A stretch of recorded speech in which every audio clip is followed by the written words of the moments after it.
Arestado ang 453 na iligal na empleyado ng Philippine Offshore Gaming Operators sa isang isinagawang raid sa opisina sa Bay Area, Parañaque City. Ang operasyon ay sinagawa ng mga otoridad mula sa Philippine National Police Criminal Investigation and Detection Group, Armed Forces of the Philippines, kasama ang Bureau of Immigration at mga tauhan ng Department of Justice Office of the Cybercrime and the Presidential Anti-Organized Crime Commission o PAOK. Inaresto ang isang Chinese national na may kasong pandaraya, pati na ang empleyado ng isang Philippine Offshore Gaming Operators na pinaghihinalaang nagsasagawa ng iligal na online gaming at scamming activities.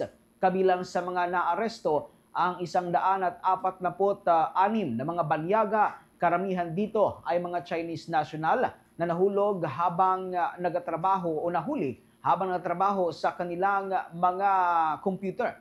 Ayon sa mga otoridad, iba't ibang uri ng scam ang nalamang isa sa ilalim yan sa inspeksyon.